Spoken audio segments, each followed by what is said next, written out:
Hello दोस्तों, आपका स्वागत है आपके अपने यूट्यूब चैनल बीबी स्टडी पॉइंट पर। दोस्तों, आज है हमारा हरियाणा जीके का टेस्ट नंबर 15। दोस्तों, अगर आपको लगता है कि हमारी इस हरियाणा जीके सीरीज़ में हमने कोई ऐसा प्रश्न जो बहुत इंपॉर्टेंट है और अभी तक इंक्लूड नहीं किया है हमारे किसी टेस्ट में, और आपको लगता है कि वह क्वेश्चन हमारे आने वाली वीडियोज़ में पूरी डिटेल्स के साथ ऐड किया जाए, तो आप हमें वो क्वेश्चन हमारे व्हाट्सएप नंबर पर भेज सकते हैं। आप हमें फेसबुक या इंस्टाग्राम पर भी मैसेज कर सकते हैं। और अगर आपका भेजा क्वेश्चन इंपॉर्टेंट हुआ और हमारे किसी टेस्ट में अभी तक मेंशन नहीं किया गया, तो आपका वो क्वेश्चन हमारे आने वाले टेस्ट में पूरी डिटेल्स के साथ ज़रूर इंक्लूड किया जाएगा। तो चलिए स्टार्ट करते हैं आज का टेस्ट। आपको पैटर्न तो पता ही है कि पहले आपसे एक एमसीक्यू क्वेश्चन पूछा जाएगा, फिर 5 सेकंड मिलेंगे आंसर देने के लिए। आंसर बताने के बाद आपको एक्सप्लेनेशन दी जाएगी उस क्वेश्चन के बारे में, ताकि आपको उस क्वेश्चन से बन सकने वाले और क्वेश्चन के बारे में भी इंफॉर्मेशन मिल सके। तो चलिए स्टार्ट करते हैं। आपका पहला क्वेश्चन है, हरियाणा में तिरुपति बालाजी मंदिर कहाँ अवस्थित है? ए गुरुग्राम, बी पलवल, सी कुरुक्षेत्र या डी भिवानी। तो जल्दी से सोचिए कि इसका राइट आंसर क्या है। इस क्वेश्चन का राइट आंसर है सी कुरुक्षेत्र। श्री वेंकटेश स्वामी तिरुपति बालाजी मंदिर का निर्माण जो है ना, ये हरियाणा के कुरुक्षेत्र में ब्रह्म सरोवर के पूर्वी तट के पास किया गया है। बीच में एक रोड है, बस ब्रह्म सरोवर का जो पूर्वी किनारा है ना, उसके बीच एक रोड है। रोड के दूसरी तरफ ये मंदिर बनाया गया है। इस मंदिर का निर्माण आंध्र प्रदेश के श्री तिरुपति बालाजी मंदिर की तर्ज पर किया गया है और ये करीब 34 करोड़ की लागत में ये मंदिर बनाया गया है। और इस मंदिर की एक इंटरेस्टिंग बात आपको पता होना चाहिए कि इस मंदिर में लगने वाला जितना भी पत्थर है ना, वो सारा आंध्र प्रदेश से मंगाया गया है। और 2 जुलाई 2018 को इस मंदिर का लोकार्पण श्री मनोहर लाल खट्टर जी ने किया था और उसके बाद श्रद्धालुओं के लिए इस मंदिर के द्वार खोल दिए गए थे। हमारा नेक्स्ट क्वेश्चन एक बहुत इंपॉर्टेंट क्वेश्चन है, आप इसे ध्यान से पढ़िए। बिदक्यार झील हरियाणा में कहाँ अवस्थित है? ए कैथल, बी फरीदाबाद, सी गुरुग्राम या डी जींद। इस क्वेश्चन से आपको इस क्वेश्चन के साथ साथ और भी कई फैक्ट्स पता चलने वाले हैं। इसका राइट आंसर है ए कैथल। बिदक्यार झील 16 एकड़ में फैली हुई है और इसकी गहराई करीब 15 फुट है। और वामन पुराण में इसी झील का नाम जो है ना, वृद्ध केदार तीर्थ वर्णित है। बाद में यही वृद्ध केदार नाम बिगड़ कर बिदक्यार हो गया था। और इस झील के किनारे ना कई मंदिर और घाट अवस्थित हैं, जिनमें से नवग्रह कुंड जो ना विशेष स्थान रखते हैं। नवग्रह कुंड मतलब 9 ग्रहों के कुंड। वो कौन कौन से हैं आप यहाँ पढ़ सकते हैं। और इन्हीं नवग्रह कुंडों की उपस्थिति के कारण ही कैथल को हरियाणा की छोटी काशी के उपनाम से जाना जाता है। ये क्वेश्चन कई बार रिपीट हो चुका है एग्जाम्स में। हमारा नेक्स्ट क्वेश्चन है, किस नगर को 360 बावड़ियों का शहर भी कहा जाता है? ए पिंजौर, बी रोहतक, सी जगाधरी या डी पलवल। आप में से काफ़ी फ्रेंड्स इसमें से नारनौल ऑप्शन ढूंढ रहे होंगे, लेकिन दोस्तों ये वो क्वेश्चन नहीं है, ये दूसरा क्वेश्चन है। इसका राइट आंसर है ए पिंजौर। 360 बावड़ियों का शहर जो है ना, ये पंचकुला जिले के पिंजौर को कहा जाता है। और बावड़ियों का शहर अगर क्वेश्चन आता है ना, तो वो नारनौल को कहा जाता है। और माना जाता है कि पांडवों ने अपना अज्ञातवास का ना अंतिम साल पिंजौर शहर में बिताया था। और कौरवों के डर से पांडव जो ना प्यास बुझाने के लिए हर रोज़ एक पानी की बावड़ी का निर्माण किया करते थे। और इसी तरह पांडवों ने पिंजौर शहर में करीब 360 पानी की बावड़ियाँ बनाई थी। कई जगह पे आपको 365 भी लिखा हुआ मिल सकता है। और इसमें से अधिकतर बावड़ियाँ तब लुप्त हो चुकी हैं और बाकी जो है ना वो लुप्त होने की कगार में है। आपका नेक्स्ट क्वेश्चन है, चौधरी बंसी लाल क्रिकेट स्टेडियम हरियाणा में कहाँ अवस्थित है? ए सोनीपत, बी रोहतक, सी पंचकुला या डी सिरसा। जल्दी से सोचिए कि इसका राइट आंसर क्या है। इसका राइट आंसर है B Rohtak. Chaudhary Bansilal cricket stadium जो है ना, ये रोहतक के लाली गांव के पास अवस्थित है और इसका निर्माण 2006 में किया गया था। इसकी क्षमता जो है ना करीब 8000 दर्शकों की है। और आपको एक मोस्ट इंपॉर्टेंट क्वेश्चन याद रखना है कि जो सचिन तेंदुलकर ने 2013 में अपना लास्ट रणजी मैच खेला था ना हरियाणा के खिलाफ, वो इसी स्टेडियम पर खेला था। ठीक है, ये क्वेश्चन भी आ चुका है एग्जाम्स में, इसलिए आपको पता होना चाहिए। आपका नेक्स्ट क्वेश्चन है, बू अली शाह कलंदर की दरगाह हरियाणा में कहाँ अवस्थित है? ए करनाल, बी पलवल, सी पानीपत या डी हिसार। तो इस क्वेश्चन का जो राइट आंसर है वो है सी पानीपत। बू अली शाह कलंदर जो है ना, ये चिश्ती समुदाय के एक प्रसिद्ध सूफी संत थे और इनकी दरगाह जो है ये पानीपत में अवस्थित है। इनका पूरा नाम था शेख शरफुद्दीन बू अली शाह कलंदर और इनका जन्म 1209 में हुआ था तथा मृत्यु जो है ना 1324 में हुई थी। काफ़ी एज बन जाती है, ये करीब 115 साल की एज में इनका देहांत हुआ था। तो चलते हैं नेक्स्ट क्वेश्चन पर। नेक्स्ट क्वेश्चन है, दुष्यंत चौटाला जी हरियाणा के कौन से नंबर के उप मुख्यमंत्री बने? ए 6 नंबर के, बी 5वें नंबर के, सी पहले नंबर के या डी 14वें नंबर के। ऐसे क्वेश्चन बहुत इंपॉर्टेंट होते हैं, ऐसे सारे फैक्ट्स आपको पता होने चाहिए। इसका राइट आंसर है ए, छठे नंबर के। दुष्यंत चौटाला जी 2019 में हरियाणा के छठे नंबर के उप मुख्यमंत्री बने थे। और सबसे पहले वाले का भी आपको पता होना चाहिए कि चांद राम जी 1967 में उप मुख्यमंत्री बने थे। दूसरे नंबर पे डॉक्टर मंगल सेन जी बने थे। तीसरे नंबर पे बनारसी दास गुप्ता जी। चौथे नंबर पर चौधरी हुकम सिंह। और पाँचवें नंबर पर चंद्र मोहन बिश्नोई जी हरियाणा के उप मुख्यमंत्री बने थे। नेक्स्ट क्वेश्चन है, पंडित जसराज किस वाद्य यंत्र को बजाने में पारंगत थे? ए, शहनाई, बी, तबला, सी, सितार या डी, बांसुरी। पंडित जसराज जी ज़्यादातर शास्त्रीय संगीत के लिए जाने जाते हैं। तो इसका राइट आंसर है बी, तबला। पंडित जसराज जो है ना, ये भारत के प्रसिद्ध शास्त्रीय गायकों में से एक थे और शास्त्रीय गायकी के साथ साथ ये एक प्रसिद्ध तबला वादक भी थे। इनके बारे में क्वेश्चन आता है कि ये किस घराने से संबंध रखते थे, तो ये मेवाती घराने से संबंध रखते थे। जसराज जी को उनके पिता ने मुखर संगीत में शिक्षा दी थी और उनके बड़े भाई पंडित प्रताप नारायण ने उन्हें तबला वादन में प्रशिक्षित किया था। और इनका जन्म 28 जनवरी 1930 को हिसार में हुआ था और मृत्यु हुई थी 17 अगस्त 2020 को। आपको ये भी याद रखना है। तो चलते हैं नेक्स्ट क्वेश्चन पर। हमारा नेक्स्ट क्वेश्चन है, हरियाणा में इनमें से किस धर्म को मानने वाले लोगों की जनसंख्या सबसे कम है? ए, जैन, बी, बौद्ध, सी, ईसाई या डी, सिख। ये क्वेश्चन काफ़ी बार रिपीट हो चुका है, तो इस क्वेश्चन से बनने वाले दूसरे क्वेश्चंस का भी आपको पता होना चाहिए। इसका राइट आंसर है बी, बौद्ध। हरियाणा में बौद्ध धर्म को मानने वाले लोगों की संख्या जो है ना, वो सबसे कम है, 0.02%। दूसरे धर्मों की बात करें तो जैन धर्म को मानने वाले लोगों की संख्या 0.21% है और ईसाई धर्म को मानने वाले लोगों की संख्या 0.20% है। इसके बाद सिख धर्म को मानने वाले लोगों की संख्या 4.91% है और मुस्लिम धर्म के अनुयायियों की संख्या 7.03% और सबसे ज़्यादा जो है वो हिंदू धर्म को मानने वाले लोगों की संख्या 87.46% है। आपको ये सभी फैक्ट्स अच्छी तरह से याद कर लेने हैं कि क्वेश्चन किसी से भी आ सकता है। नेक्स्ट क्वेश्चन है, हरियाणा के किस जिले में हिंदू जनसंख्या बहुसंख्यक नहीं है? ए, सिरसा, बी, पंचकुला, सी, नूंह या डी, अम्बाला। इसका राइट आंसर है सी, नूंह। हरियाणा का नूंह जिला, जो पहले मेवात जिले के नाम से जाना जाता था, एकमात्र हरियाणा का ऐसा जिला है जहां पे हिंदू जनसंख्या बहुसंख्यक नहीं है। नूंह में हिंदू जनसंख्या मात्र 20.37% है और नूंह में मुस्लिम जनसंख्या जो है ना, वो है 79.20%। ये जो आंकड़े हैं ना, ये जनसंख्या 2011 के अनुसार है। नेक्स्ट क्वेश्चन है, हरियाणवी ढंग की पगड़ी को क्या कहते हैं? ए, खंडवा, बी, पाग, सी, साफा या डी, पागड़ी। ये क्वेश्चन तो मोस्ट इंपॉर्टेंट क्वेश्चन है क्योंकि इस क्वेश्चन में से कोई ना कोई क्वेश्चन हमेशा बनता रहता है। ठीक है, तो आपको सभी का पता होना चाहिए। राइट आंसर है ए, खंडवा। हरियाणवी ढंग की पगड़ी को खंडवा या खंडका कहा जाता है। आप ये फ़ोटो में देख सकते हैं, ताऊ जी ने हरियाणवी ढंग की पगड़ी पहनी हुई है। तो आपको बाकी सब तीनों का भी पता होना चाहिए कि राजपूत ढंग की पगड़ी को पाग कहा जाता है और सैनिक ढंग की पगड़ी को क्या कहा जाता है? साफा। और मारवाड़ी ढंग की पगड़ी को पागड़ी कहा जाता है। आप ये सभी फैक्ट्स याद रखेंगे, क्वेश्चन किसी में से भी आ सकता है। आपका नेक्स्ट क्वेश्चन है, महाभारत कालीन श्री लक्ष्मी नारायण मंदिर इनमें से किस नगर में अवस्थित है? ए, करनाल, बी, पानीपत, सी, सिरसा या डी, कुरुक्षेत्र। इसका राइट आंसर है डी, कुरुक्षेत्र। महाभारत कालीन प्राचीन लक्ष्मी नारायण मंदिर जो है ना, ये कुरुक्षेत्र के सन्निहित सरोवर के पश्चिम किनारे के पास अवस्थित है। ये तीर्थस्थल जो है ना, ये विष्णु और उनकी पत्नी देवी लक्ष्मी के नारायण अवतार को समर्पित है।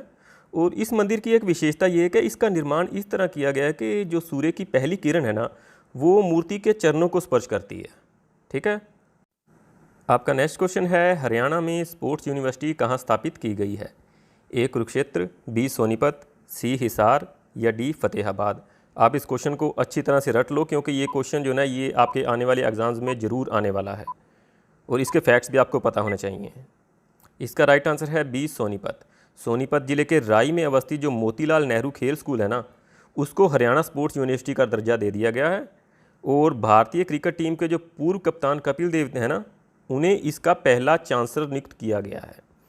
और इस यूनिवर्सिटी के बारे में आपको पता होना चाहिए कि ये पूरे भारत की तीसरे नंबर की स्पोर्ट्स यूनिवर्सिटी है। इससे पहले गुजरात और तमिलनाडु में भी स्पोर्ट्स यूनिवर्सिटी स्थापित की जा चुकी हैं। नेक्स्ट क्वेश्चन है, बोरला कहाँ पर पहने जाने वाला गहना है? ए, गले में, बी, हाथों में, सी, कमर में या डी, माथे पर। ये गहने और पहनावे वाले क्वेश्चन जो है ना, ये HSSC में बहुत पूछे जाते हैं, इसलिए आपको ये अच्छी तरह से पता होने चाहिए। इसका राइट आंसर है डी, माथे पर। बोरला जो है ना स्त्रियों द्वारा माथे के बीचों बीच लटकता हुआ पहने जाने वाला आभूषण है। ये सोने या चांदी पर नगीने जड़कर बनाया जाता है। आप देख सकते हैं फोटो में कुछ ऐसा होता है, कई बार तो बहुत बड़ा भी होता है। और टिक्का और तागा भी माथे पर पहने जाने वाले आभूषण है, ये भी आपको ध्यान में रखना है। अगला क्वेश्चन है, इसमें से किस नगर का नाम औरंगजेब ने आजमाबाद रखा था? ए तरावड़ी, बी अमीन, सी फतेहाबाद या डी नारनौल? तो जल्दी से सोचिए कि इसका राइट आंसर क्या हो सकता है। इसका राइट आंसर है ए तरावड़ी। करनाल जिले में बस्ती तरावड़ी का नाम जो है ना औरंगजेब द्वारा आजमाबाद रखा गया था। क्यों रखा गया था? क्योंकि तरावड़ी में औरंगजेब के पुत्र आजम का जन्म हुआ था। आजम के नाम पर ही इसका नाम जो है ना आजमाबाद रखा गया था। बाद में ये नाम बदलकर तरावड़ी कर दिया गया था। आपको पता है कि मोहम्मद गोरी के वक्त इसी तरावड़ी का नाम जो था ना वो तराइन था, और यहीं पर 1191 और 1192 में तराइन की 2 लड़ाइयाँ लड़ी गई थी। नेक्स्ट क्वेश्चन है, किस वर्ष तक हरियाणा के हर गांव में बिजली पहुंच चुकी थी? ए 1970, बी 1966, सी 1990 या डी 2002?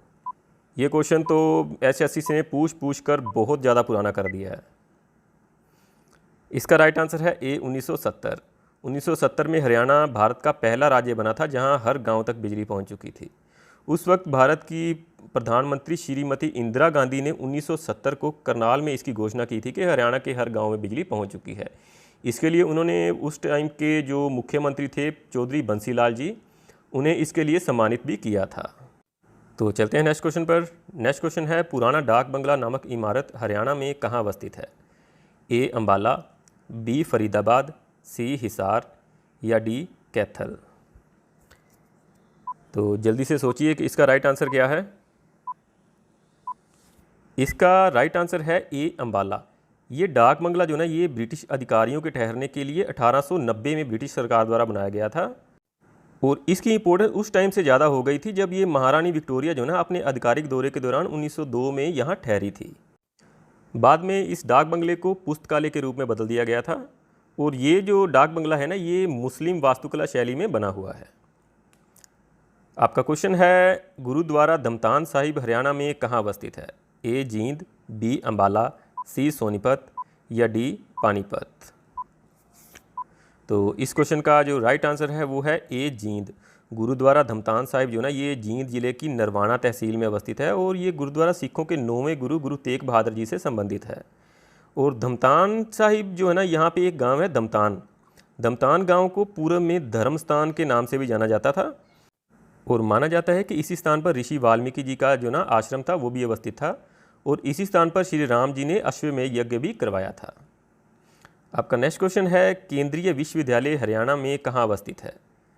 ए महेंद्रगढ़, बी हिसार, सी सोनीपत या डी करनाल? तो इस क्वेश्चन का जो राइट आंसर है वो है ए महेंद्रगढ़। हरियाणा का केंद्रीय विश्वविद्यालय यानी कि सेंट्रल यूनिवर्सिटी ऑफ हरियाणा जो है ना ये जनतपाली गांव महेंद्रगढ़ जिले में अवस्थित है, और ये विश्वविद्यालय करीब 500 एकड़ की ज़मीन पर बनाया गया है। दोस्तों, आपको एक खास बात पता होनी चाहिए कि जो अधिकतर विश्वविद्यालय होते हैं ना वो राज्य सरकार द्वारा स्थापित किए जाते हैं, और ये जो केंद्रीय विश्वविद्यालय होते हैं ना इनकी स्थापना उच्च शिक्षा विभाग द्वारा संसद के अधिनियम के द्वारा की जाती है।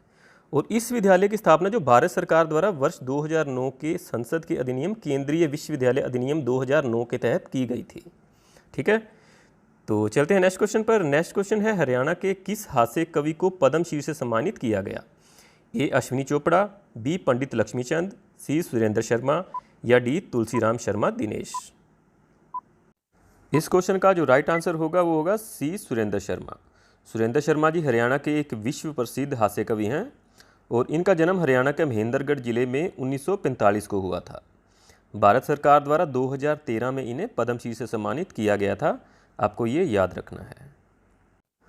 चलते हैं नेक्स्ट क्वेश्चन पर।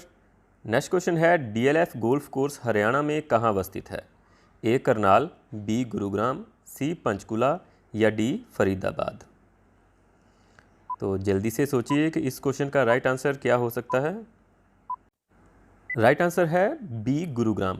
DLF golf and country club जो है ना ये गुड़गांव के सेक्टर 42 में स्थित है, और इसका निर्माण और रखरखाव DLF लिमिटेड द्वारा किया जाता है। यह 1999 में स्थापित किया गया था, यह भी आपको याद रखना है। चलते हैं नेक्स्ट क्वेश्चन पर। नेक्स्ट क्वेश्चन है हरियाणा का पहला जवाहर नवोदय विद्यालय हरियाणा में कहाँ स्थापित किया गया था? ए करनाल, बी झज्जर, सी रेवाड़ी या D Charkhi Dadri. Important question है, आपको पता होना चाहिए। इसका राइट आंसर है बी झज्जर। हरियाणा का पहला जवाहर नवोदय विद्यालय जो है ना ये कलोई झज्जर में स्थापित किया गया था। आपको सबसे पहले तो पता होना चाहिए कि जवाहर नवोदय विद्यालय क्यों खोले गए थे। जवाहर नवोदय विद्यालय जो है ना ये तो पूरे भारतवर्ष में खोले गए थे शिक्षा नीति 1986 के तहत। और इसके पीछे जो कारण था ना वो था कि निम्न आर्थिक वर्ग के जो होनहार विद्यार्थी हैं ना, जो अच्छी शिक्षा ग्रहण करने के लिए महंगे स्कूलों में नहीं जा सकते, उनके लिए ये विद्यालय खोले गए थे और यहाँ पे उन्हें निःशुल्क शिक्षा दी जाती है। ठीक है। और इसका एडमिशन प्रोसेस जो है ना वो भी काफ़ी डिफ़िकल्ट होता है, जिसमें सिर्फ और सिर्फ होनहार छात्रों को ही एडमिशन दिया जाता है। और ये झज्जर में स्थापित जो जवाहर नवोदय विद्यालय है ना, ये हरियाणा का तो पहला था ही, लेकिन ये भारत का दूसरे नंबर का विद्यालय था। और भारत का पहला भी आपको पता होना चाहिए कि भारत का प्रथम जवाहर नवोदय विद्यालय जो है ना ये अमरावती महाराष्ट्र में खोला गया था। चलते हैं नेक्स्ट क्वेश्चन पर। नेक्स्ट क्वेश्चन है हरियाणा की किस फिल्म को सर्वप्रथम नेशनल अवार्ड मिला था? ए लाडो, बी धरती, सी वीर घटोत्कच या डी बहुरानी। इंपॉर्टेंट क्वेश्चन है, पता होना चाहिए आपको।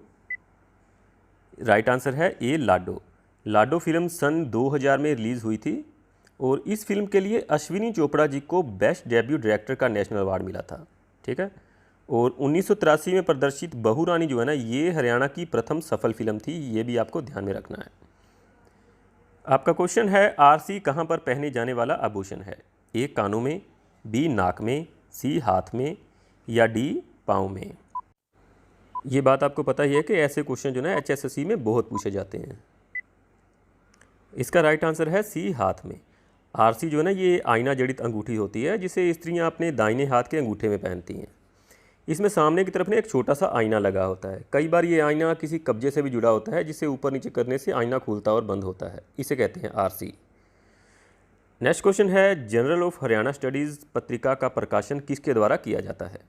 ए कुरुक्षेत्र विश्वविद्यालय, बी महर्षि दयानंद विश्वविद्यालय, सी हरियाणा साहित्य अकादमी या डी अमेठी यूनिवर्सिटी। तो इस क्वेश्चन का राइट आंसर है ए कुरुक्षेत्र विश्वविद्यालय। जर्नल ऑफ हरियाणा स्टडीज़ जो है ना इस पत्रिका का प्रकाशन कुरुक्षेत्र यूनिवर्सिटी द्वारा 1969 से किया जा रहा है। पहले यही वाली पत्रिका जो है ना ये हरियाणा शोध पत्रिका के नाम से प्रकाशित होती थी। ये कब प्रकाशित होती थी? 1966-67 में रेवाड़ी से। ठीक है। सिर्फ एक साल ही वहाँ चली थी, उसके बाद ये कुरुक्षेत्र यूनिवर्सिटी से इस नाम से प्रकाशित होने लगी। ये नेक्स्ट क्वेश्चन आपका एक नए तरीके का क्वेश्चन है। आपको पहचानना है कि चित्र में प्रदर्शित हरियाणा के इस वाद्य यंत्र को क्या कहा जाता है? ए खड़ताल, बी मंजीरा, सी डफली या डी डेरू। तो जल्दी से सोचिए कि इसका राइट आंसर क्या है। तो इस क्वेश्चन का राइट आंसर है बी मंजीरा। इस वाद्य यंत्र को ना मंजीरा कहते हैं और ये ज़्यादातर आपको पता ही है कि ये भजन वगैरह में ज़्यादा यूज़ किया जाता है। तो आपका जो नेक्स्ट क्वेश्चन है ना ये एक मेमोरी चेक का क्वेश्चन है। ये हमारे हरियाणा जीके टेस्ट नंबर 14 से लिया गया है। क्वेश्चन है हरियाणा में सुप्त ज्वालामुखी किस जिले में अवस्थित है? ए फतेहाबाद, बी भिवानी, सी पंचकुला या डी महेंद्रगढ़। तो इस क्वेश्चन का राइट आंसर आपको मिलेगा हमारे हरियाणा जीके टेस्ट नंबर 14 में।